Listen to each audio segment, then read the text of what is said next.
Now, Hamas is expected to release another group of Israeli hostages today. Just yesterday, there were scenes of jubilation in the West Bank as a group of Palestinians were reunited with their families.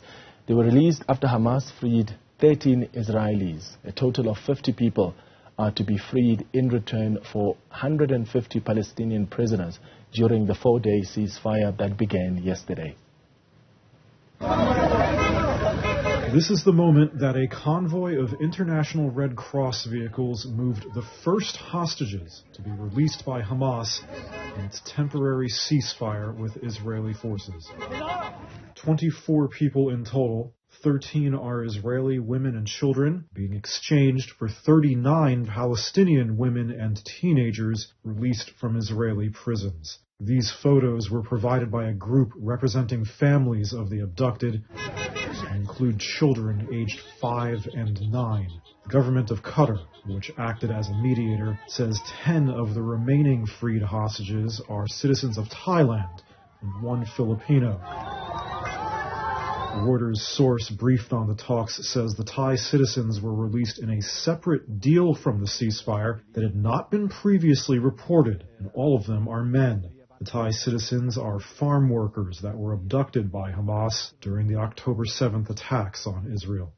The Red Cross is acting as a go-between in the transfer and brought their group across the border to Egypt.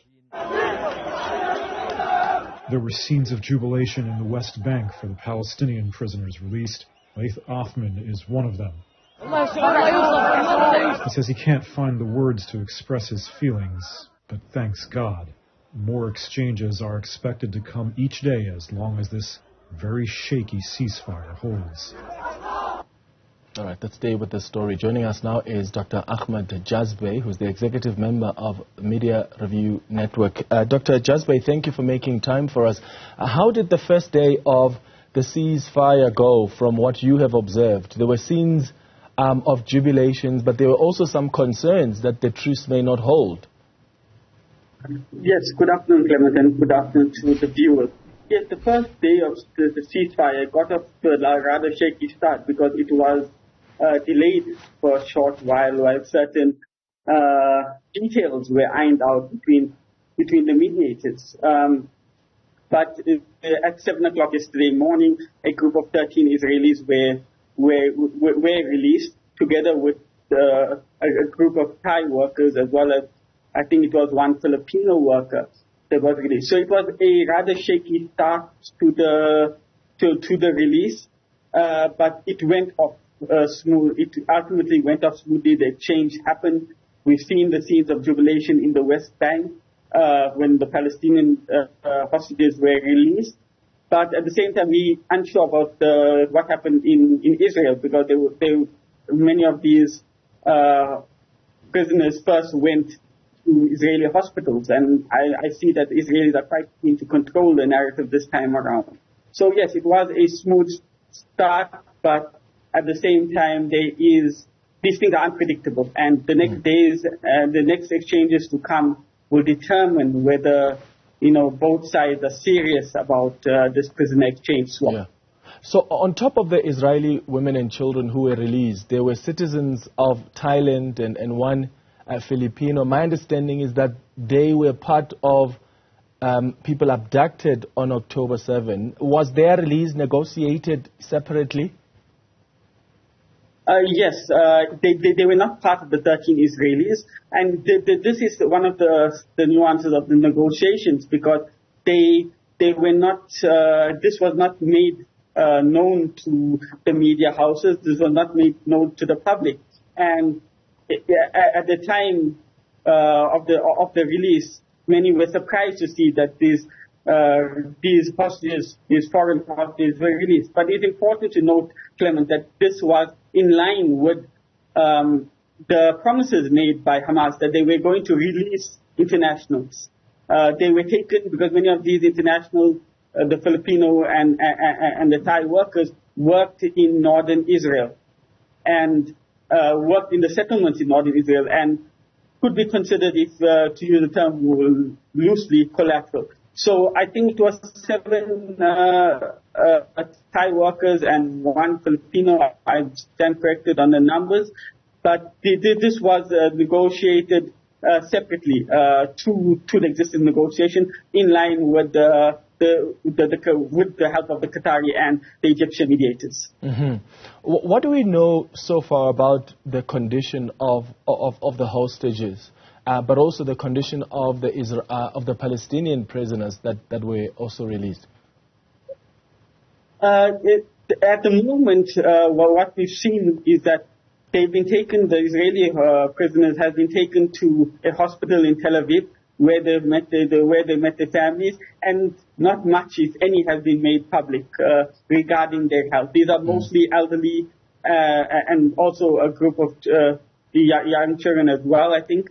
But so from the Israeli side, it is unclear, because that information has not been made public. I think they are trying to prevent a situation when 2 hostages were released a few weeks ago, and they actually spoke well of Hamas, that they were treated well, and they were not hurt and so on. So I think they're trying to control the narrative. So on the Palestinian side, we don't know. We know we've seen the scenes of jubilations. They appear to be in good health. We've seen one prisoner who was a paraplegic who was released, but generally the others who were released appear to be in good health. They were quite jubilant. But this is quite, as one of the hostages said last night, is that it's a bittersweet moment, because while she gained her freedom, there are many others who are still languishing in jail. And, as we know, this has been in the context of a brutal war, which around 15,000 people have died. So it's unclear. So we've seen both sides, and we are hoping for the rest of the prisoner exchange to go smoothly. Yeah, I do remember the last prisoners that were released by Hamas, and what they had expressed, and how they were taken good care of by the people who took them hostage. And it will be interesting to hear with this latest group what their reality and what their experience has been. Let's talk about what's expected next now. We're expecting another group to be released later today, more over the coming days. Do you expect a ceasefire to be extended? Because that's what even people like the U.S. President Joe Biden are calling for, but Benjamin Netanyahu is not convinced. Yes, Clement, there is a lot of diplomatic pressure on Israel, from its traditional allies, the United States, Europe, and so on. There is a lot of pressure coming from them. However, internally is where the real power lies. I mean, the right-wing cabinet of the Israelis, led by Itamar Ben-Gvir, the Minister of Security, the Finance Minister Smotrich, and so on. These are really right-wingers. And it will be interesting to see whether, as well as the Defense Minister, Yoav Gallant, these are really hawkish individuals who even opposed any prisoner exchanges to begin with. So at this point in time, given the rhetoric coming out of the war cabinet, which said that, after the ceasefire expires after 4 days, they're going to continue to bring the pain, to use the words of one of the ministers in Israel's cabinet. They want to, with the ultimate goal of pushing Palestinians toward the Sinai Peninsula. Fortunately, Egypt and Jordan are resisting this. However, it's unlikely that the ceasefire will be extended. Now, we've seen that there is a chance, for every 10 hostages they're released, according to the agreement, the ceasefire may be extended by 1 day.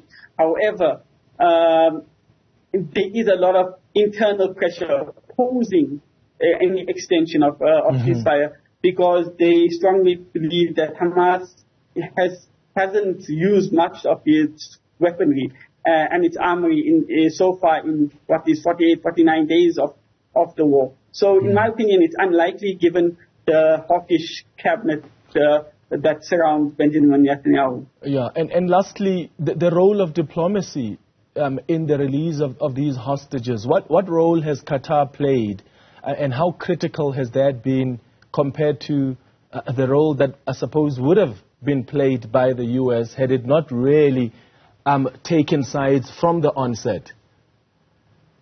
Yeah, Qataris have been the central actors in terms of the mediators, together with the Egyptians. The Americans have played a supporting role through the CIA director, who was part of the negotiations, as well as I think it was the Mossad representative that was also there as well. So diplomacy has been central. Qatari, a small nation of 300,000 citizens, has been playing a very key role in the Palestinian situation, supporting Hamas, diplomatically, helping to lessen the humanitarian catastrophe within Gaza. So Qatar has been a central role. The Americans, unfortunately, are firmly in the side of the Israelis. That there is no two ways about it. The Palestinians and Hamas in particular trust the Qataris to a large extent, and the Qataris have the trust of the Americans. So it is in a way, if I could put it loosely, a win for diplomacy. But at the same time, the war will likely continue after these 4 days are up, and diplomacy needs to go into overdrive to somehow lessen the humanitarian catastrophe, and also to apply pressure on Israel to withdraw as a first step. So diplomacy, we will see playing a very crucial role going forward, and much lies in the hands of the Qataris to facilitate the smooth transfer of the existing agreement, as well as to somehow bring this war to an end. All right, Dr. Ahmed, Jazbhay, thank you for joining us for this conversation.